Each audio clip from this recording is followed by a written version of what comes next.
কতটুকু জীবনে কষ্ট পেয়েছি বাবা আমরা, ভগবান পাবো। ভগবান পেতে গেলে বাবা আগে জীবনে কষ্ট সহ্য করতে হবে, জ্বালা যন্ত্রণা পেতে হবে, তবে তুমি হরি ভজনের অধিকারী হবে।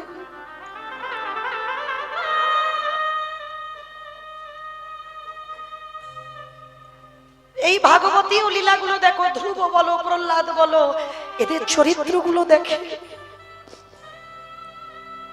এরা কত জীবনে কষ্ট পেয়েছে, তবে তো হরিচরণ পেয়েছে। রাজ সুখে গৌর গোবিন্দ ভজন হয় না, রাজ অট্টালিকাতে ভজন হয় না মা। ভজন যদি করতে চাও আগে দিনহীন পথের ভিখারি কাঙাল হয়ে যাও।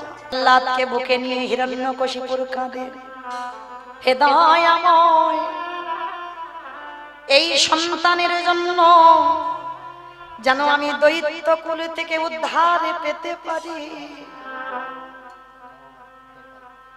মনে রাখবেন বাবা, প্রত্যেকে পুত্র সন্তান জন্ম দিতে হয় কেন? পুত নামে একটা নরক আছে, এই পুত নামে নরক থেকে উদ্ধার পেতে গেলে পুত্রকে পিণ্ড দান করতে হয়, আর পুত্র পিণ্ড দান না করলে তুমি পুত নামে নরক থেকে তুমি উদ্ধার পাবে না। তাহলে প্রহ্লাদকে বুকে নিয়ে, বড় ছেলে তো, জ্যেষ্ঠ ছেলে, এর আগে তো সন্তান নেই, সবে প্রহ্লাদ ধরে বলছে, প্রহ্লাদ ছোট্ট ছেলে তো, হিরণ্যকশিপু কাঁদে আর বলে, দয়াময় এই ছেলেটাকে তুমি এমন করে তৈরি করে দাও, এই ছেলেটাকে তুমি এমন করে তৈরি করে দাও এই সন্তান যেন জগতের কল্যাণ করে।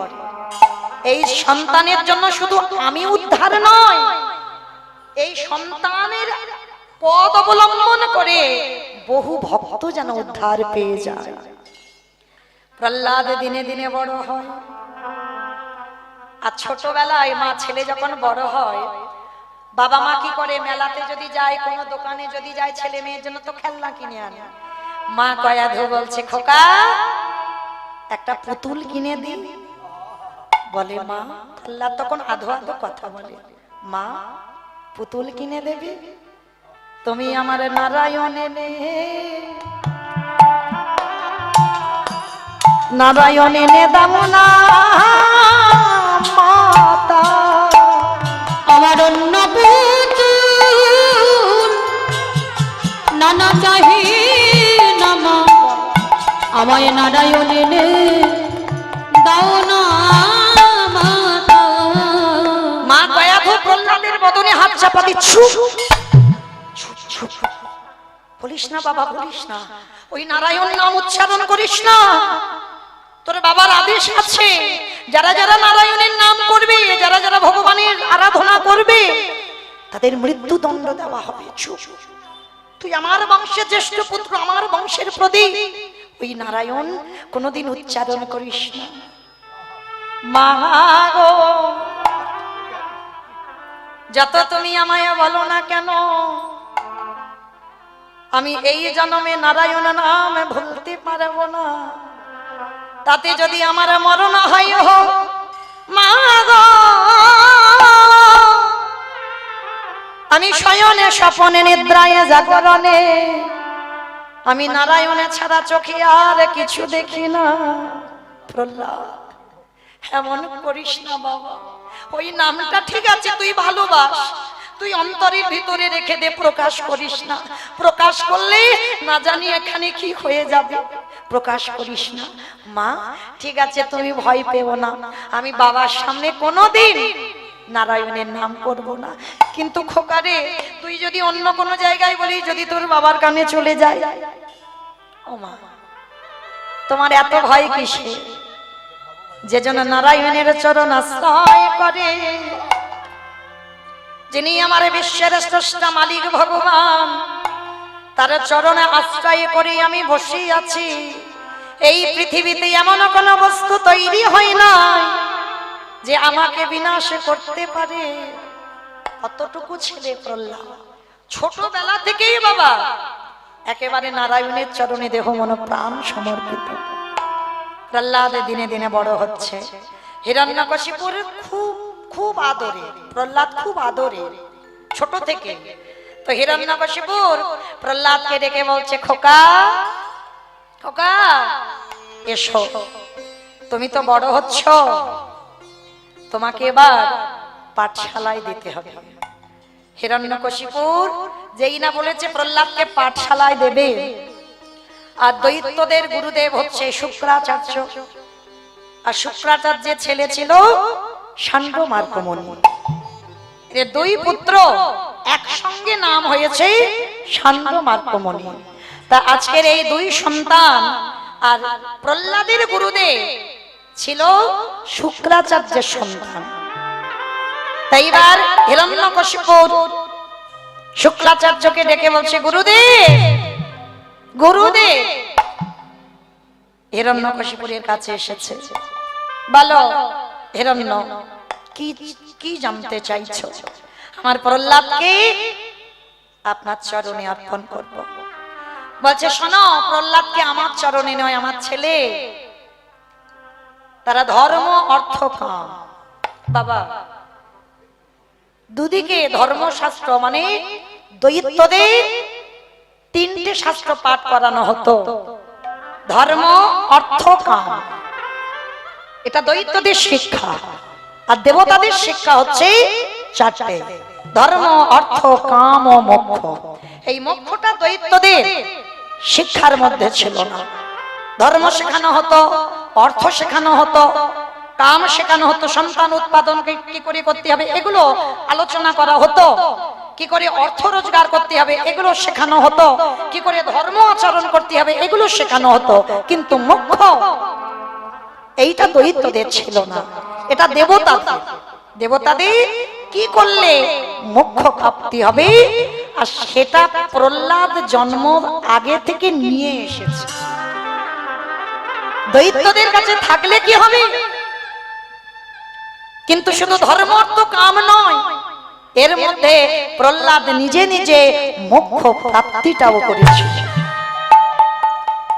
হিরণ্যকশিপুর যত্ন করে প্রহ্লাদকে ওই ষান্ড মার্কমণির হাতে সঁপে দিলেন। গুরুদেব আপনার হাতে তুলে দিলাম, আমার প্রহ্লাদকে মানুষের মতো মানুষ করে। এইবার প্রহ্লাদ গুরু আশ্রমে গেছে।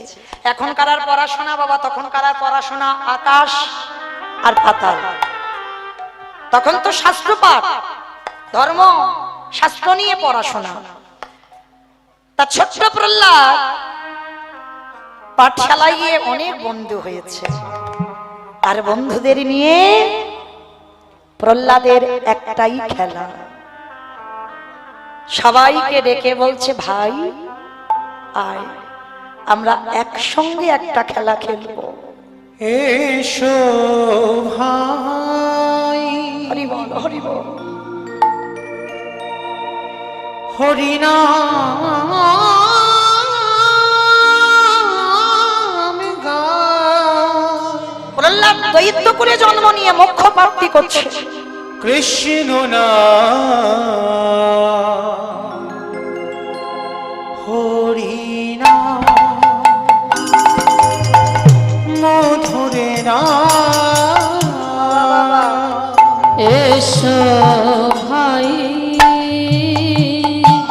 এই খেলায় হার জিত হয় না, সবাই জিতে যায়, সবাই জিতে যায়।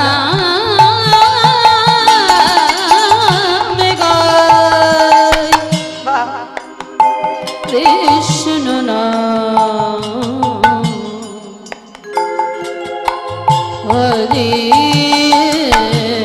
নাম। এই খেলায় ত্রিতাপ জ্বালা থাকে না বাবা। দূরে যাবে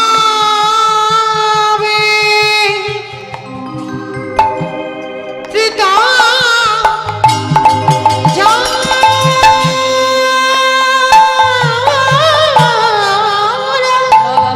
কোথায় দয়াময় একবারে দেখা দাও।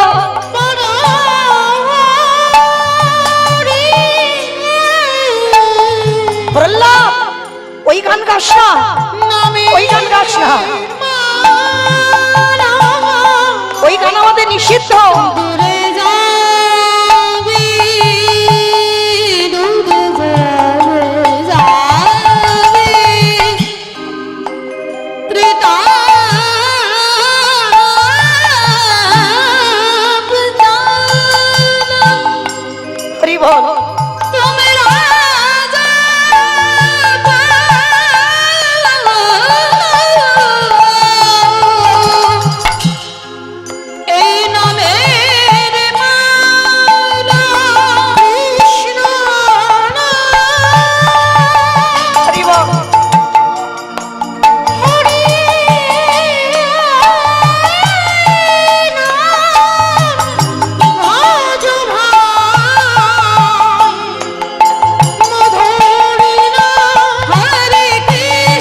তুই বুঝতে পেরেছিস আমাদের কি অবস্থা হবে? কি হবে ভাই? এই জগতে যার ভয়ে জগৎ ভয় পায়, আমি তো তার ভজন করছি। কি হবে? গুরুদেব আমায় এসে মারবে তো, আমি ভয় পাই না। এত সাহস। প্রহ্লাদ সব সময় বড় সাহসী, সাহসের সঙ্গে হরি ভজন। একদিন ষণ্ড মুনির কানে গেল, গুরুদেবের কানে গেল, প্রহ্লাদ সমস্ত পড়ুয়াদের নিয়ে হরি ভজন করে। গুরুদেব তো সবাই হয় না গো। ষণ্ড মুনি ছুটে গিয়ে প্রহ্লাদকে বুকে জড়িয়ে ধরেছে। প্রহ্লাদ, আমি তো তোকে ধর্ম অর্থ কাম শিক্ষা দিয়েছি,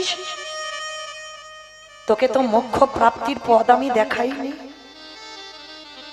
কি করে জানলি হরি ভজন করলেই মোক্ষ প্রাপ্তি হবে? কি করে জানলি?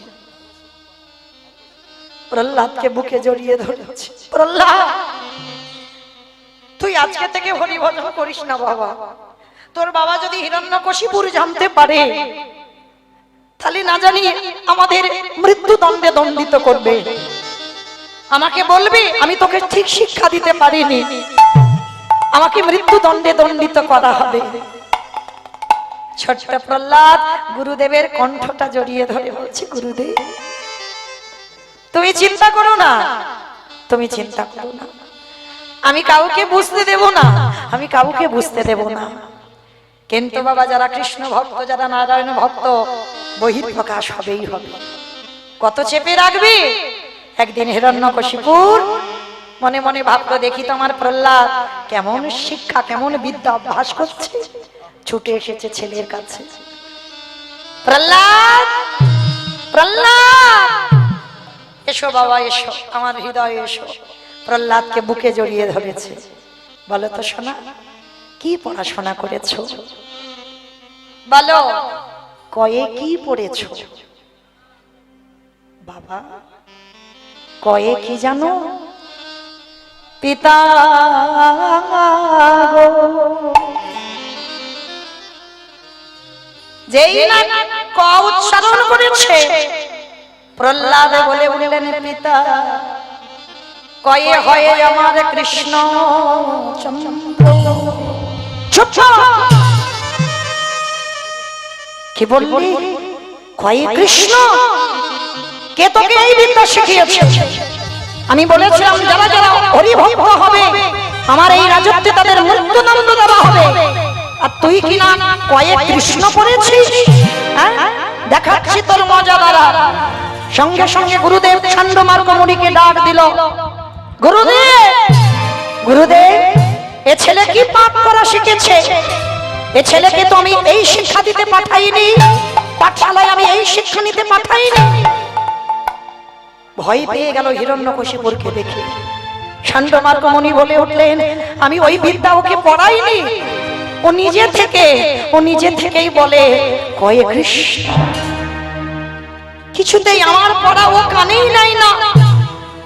সঙ্গে সঙ্গে প্রহ্লাদকে দেখে বলে উঠলেন, কে আছিস? দাঁড়ি প্রহরী, এই ছেলেকে নিয়ে এক্ষুনি আমার ঘরে চল। আমার সন্তান হতে পারে যে আমার চিরশত্রু, যে আমার দাদার মৃত্যুর কারণ। আর সেই হরিভক্ত প্রহ্লাদ, আমি এই রকম ছেলে জন্ম দিতে চাইনি। কে আছিস? তারই প্রহরী, একটা কাজ কর, এক্ষুনি ওর সর্বে অঙ্গে ঘি মাখিয়ে জ্বলন্ত আগুনে ওকে ফেলে দে। প্রকৃত পুত্র সন্তান যারা হয় পিতার আদেশ শিরোধার্য। যেই না বলল, প্রহরীরা প্রহ্লাদের সারা অঙ্গে ঘি মাখিয়ে দিল। আর এই হিরণ্যকশিপুরের একটা বোন ছিল যার নাম